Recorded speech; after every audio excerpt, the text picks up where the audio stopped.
Hello, welcome to another DBN wargaming video.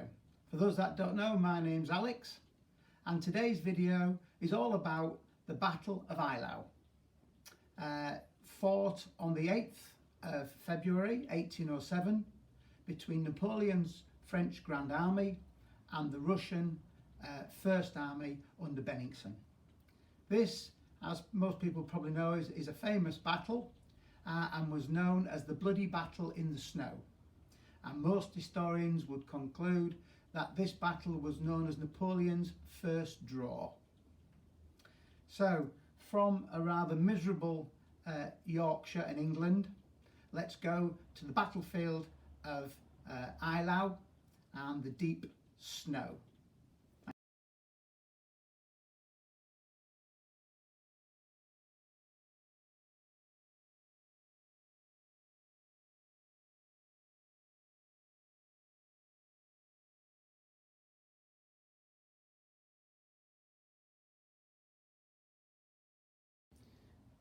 Okay, here we are looking down on the battlefield.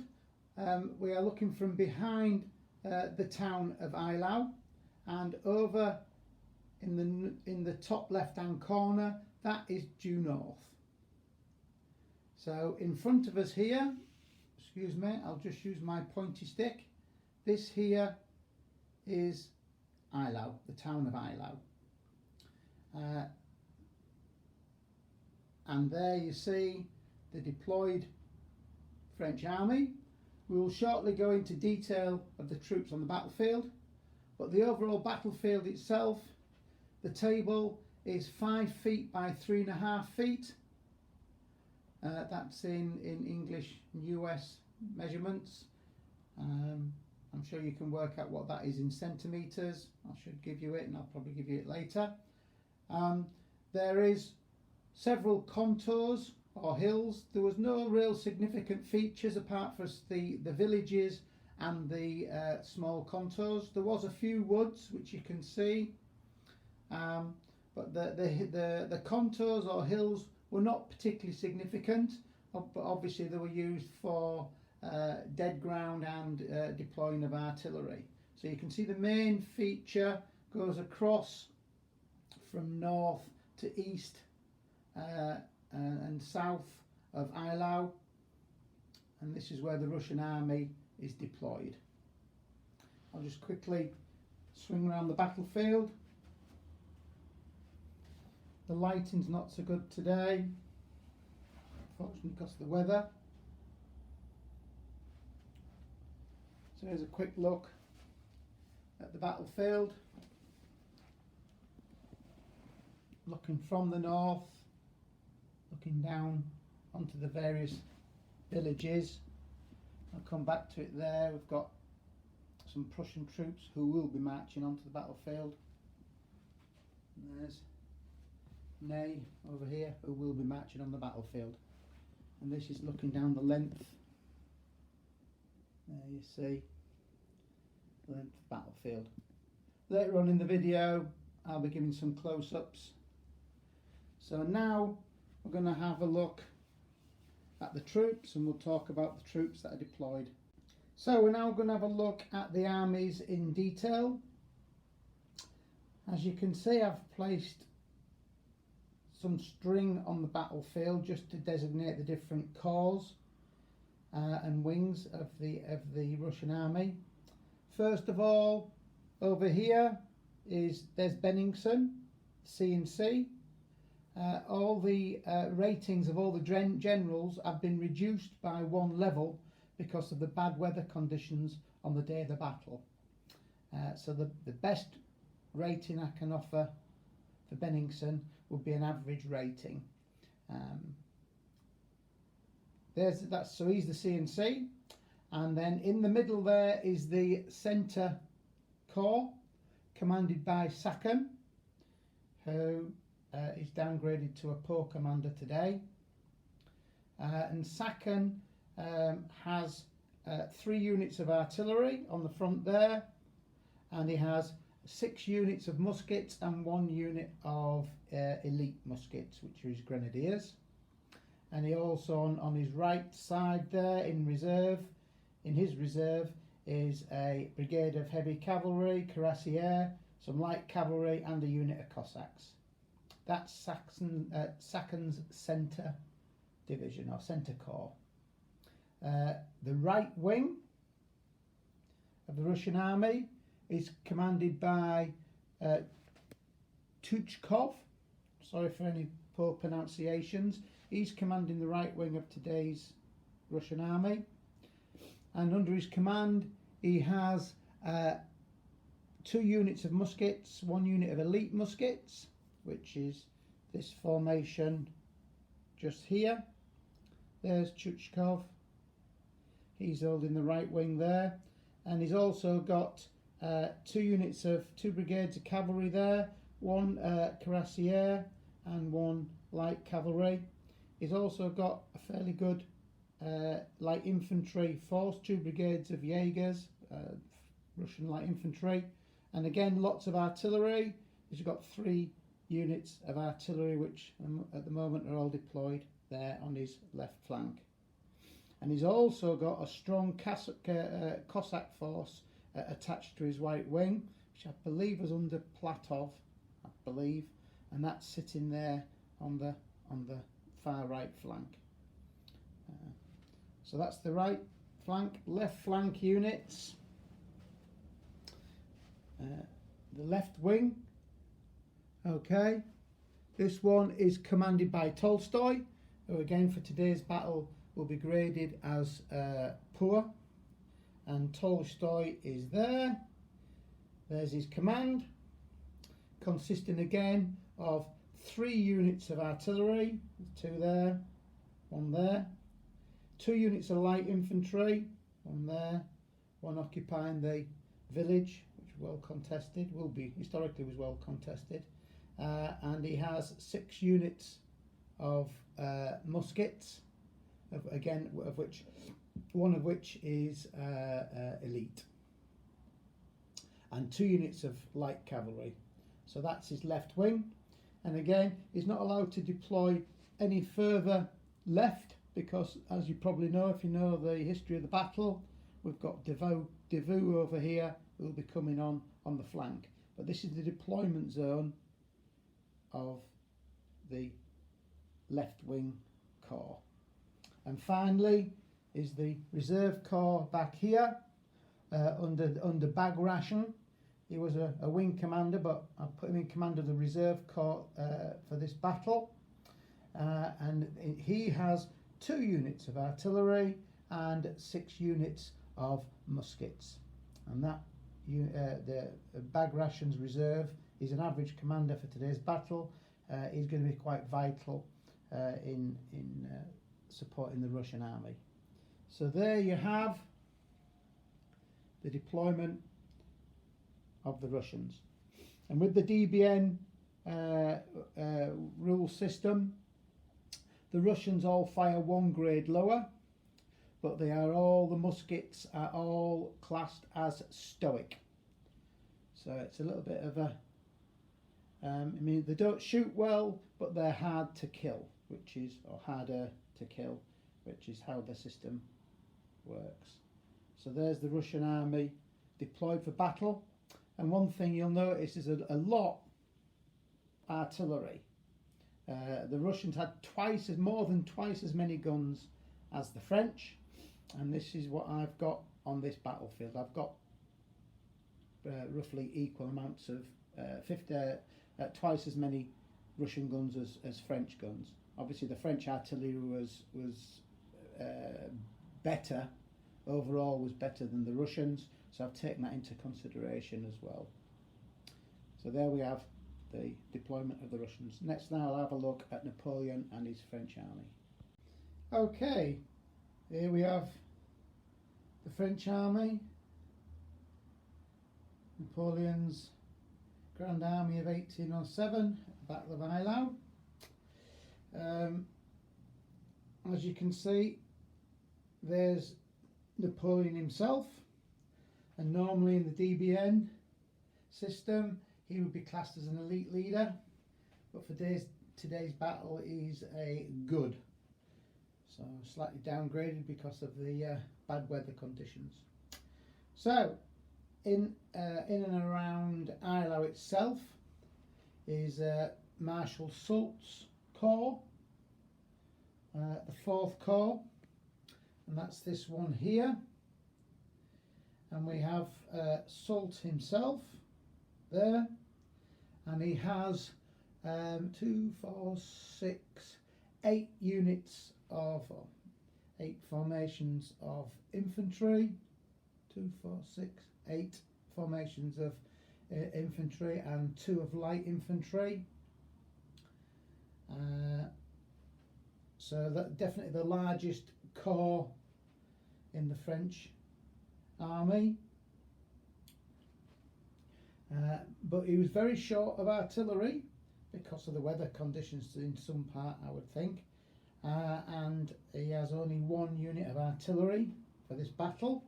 There's the 2 units of artillery that you can see here, but this one is the guard artillery.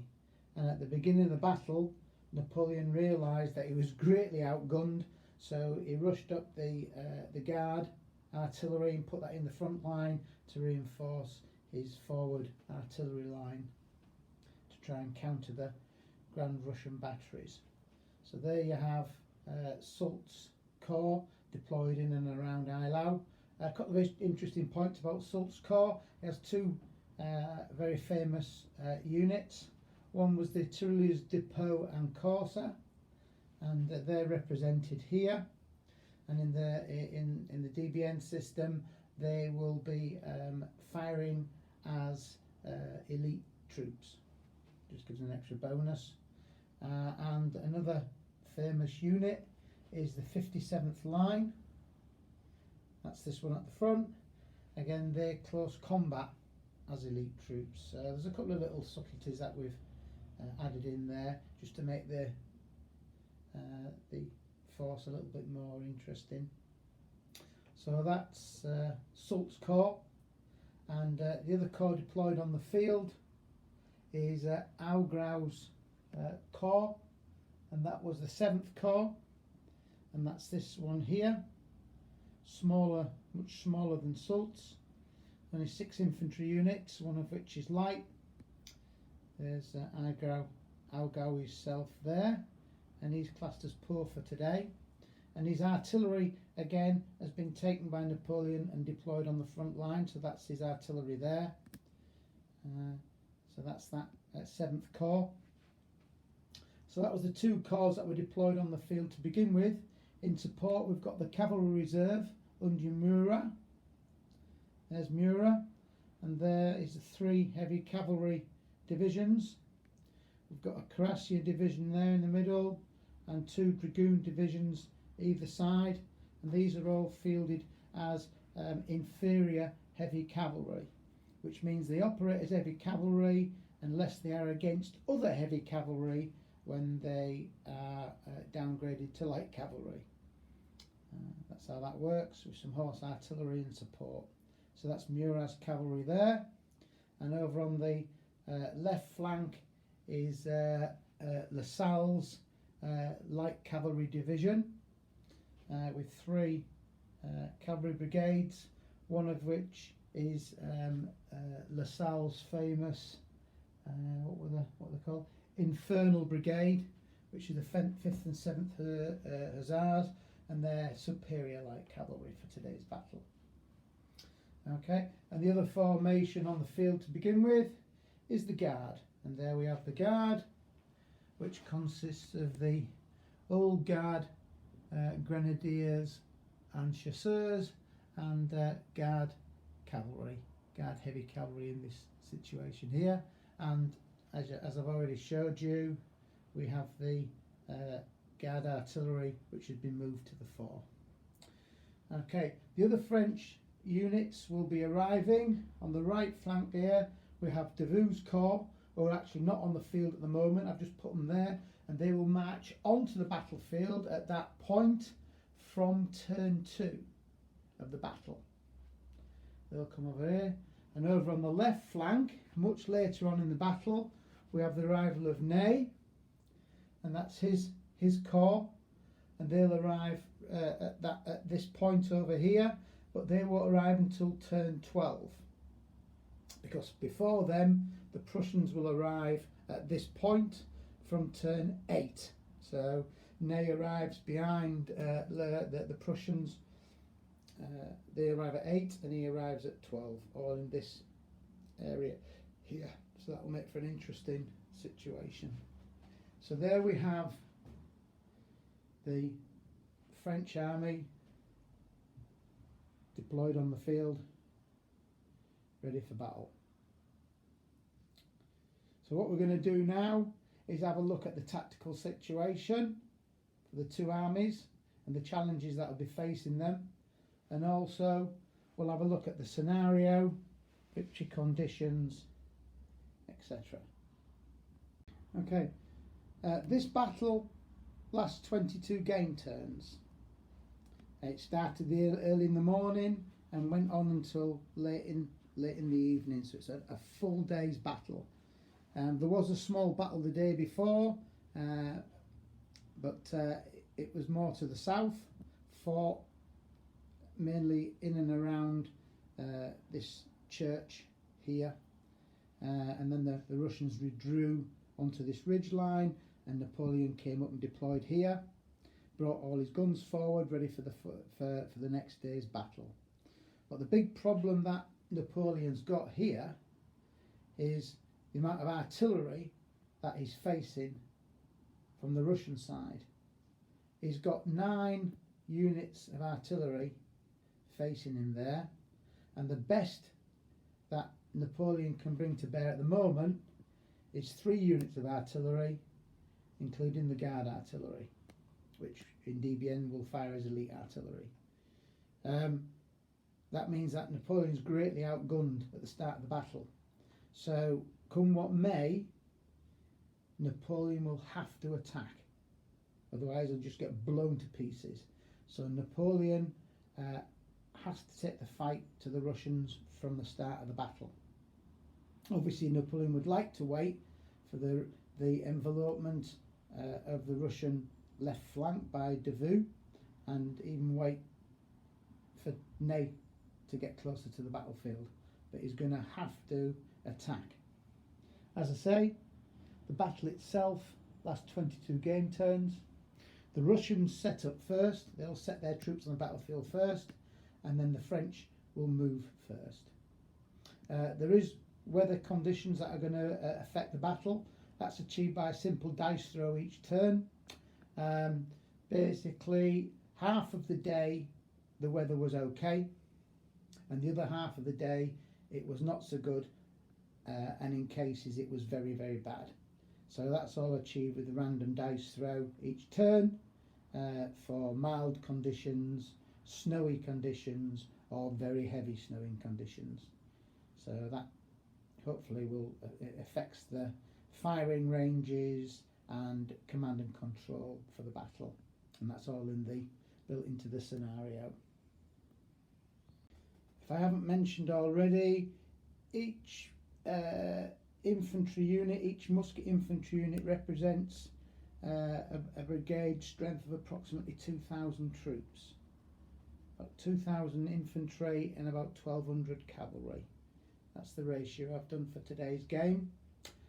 Victory conditions. How do the French win, or how do the Russians win? We have some victory conditions, all based on the amount of casualties you inflict, but also the French will gain 2 victory points for the capture of Kutschnitten, which is here, and 2 victory points for the exit point over here. Obviously, your logistic supply was crucial in the middle of winter in Poland, so there's 2 victory conditions, extra 2 victory points for them. Also, the Russians will get 2 victory points for the capture of Eylau, and 2 victory points for this exit point here, and 2 victory points for the exit point here. So it's all about trying to destroy your opponent and try and get a breakthrough into their rear area. So there we have it at this stage.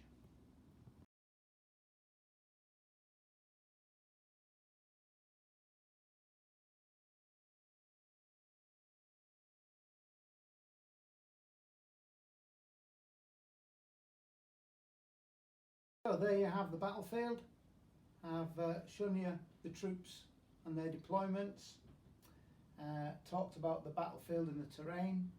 All we'll have to do now is fight the battle. So this is the first part of a two-part video on the Battle of Eylau. The next stage will be to actually fight the battle, which we'll be doing in the next 2 or 3 weeks. And I'll video the battle, and then we can discuss what went wrong, how the troops were fought, and who wins. So for now, thank you very much. Speak to you soon.